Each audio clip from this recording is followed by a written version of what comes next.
اللہ تعالیٰ نے فرمایا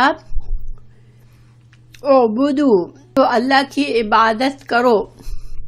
اب لفظ عبادت میں بہت وسیع مفہوم ہے، ٹھیک ہے۔ ہم اس کو اس طرح سمجھ سکتے ہیں کہ اللہ کے بندے بن جاؤ۔ بندہ کیا ہوتا ہے؟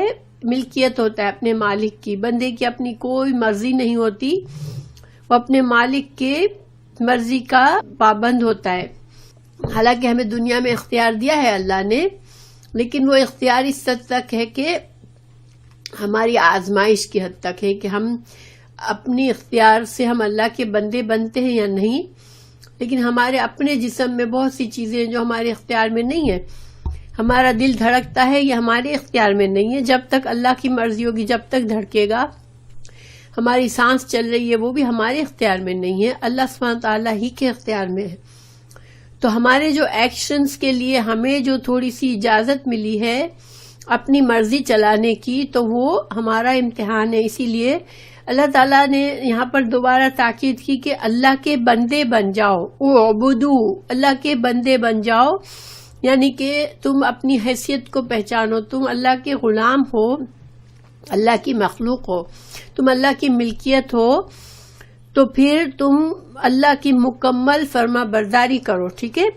تو عبادت میں صرف پرستش کا معنی نہیں ہوتا ہے، بلکہ اس میں مکمل فرما برداری ہوتی ہے، اور اس میں ہی ایک انسان کے لیے آنر ہے۔ آپ صلی اللہ علیہ وسلم کو اللہ تعالیٰ نے جب بھی پیار سے مخاطب کیا یا پیار سے آپ صلی اللہ علیہ وسلم کا ذکر فرمایا تو عبدی کہا، عبدنا کہا، ہمارا بندہ۔ تو یہ ایک بڑا اعجاز ہوتا ہے اس میں، یہ کوئی معمولی بات نہیں۔ اللہ کا بندہ سمجھنا خود کو اور اللہ کا بندہ بن جانا، یہ بہت عزت کا مقام ہے۔ آپ صلی اللہ علیہ وسلم کے لیے جتنے بھی لقب تھے ان سب میں جو سب سے زیادہ عزت کا مقام تھا وہ اللہ کا بندہ ہونا تھا۔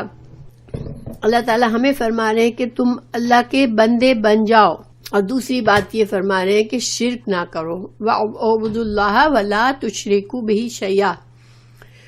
تو شرک کیا ہوتا ہے کہ اللہ کے جو حقوق ہیں، اللہ سبحانہ تعالیٰ کا جو مقام ہے، جو پرستش کا حق اللہ کو حاصل ہے، جو ہم بندوں کے لیے کو جتنے بھی فائدے ملتے ہیں اس دنیا میں وہ صرف اور صرف اللہ کی طرف سے ملتے ہیں۔ اگر ہم کسی نعمت کو کسی اور کی طرف نسبت کرتے ہیں تو وہ شرک ہو جاتا ہے۔ جتنے فائدے ہم کو پہنچتے ہیں صرف اللہ تعالیٰ ہی کرتا ہے۔ ہاں، اللہ تعالیٰ اسباب بناتا ہے ہمارے لیے، تو اسباب کے ذریعے ہمارے کام ہوتے ہیں، مگر اصل کرنے والا اللہ ہوتا ہے۔ تو اعبدوا اللہ ولا تشرکوا بہ شیئا، اللہ کے حق بتا دیا گیا بندوں کو۔ بندے کو جو نعمتیں ملتی ہے اور بندہ جو پرستش عبادت کے کام کرتا ہے اس میں کسی کو بھی اللہ کی ذات کے ساتھ شریک نہ کرے۔ تو یہ اللہ کا حق ہے بندے پر، کیونکہ اللہ خالق ہے۔ تو ہمیں اللہ کا حق بتایا گیا یہاں پر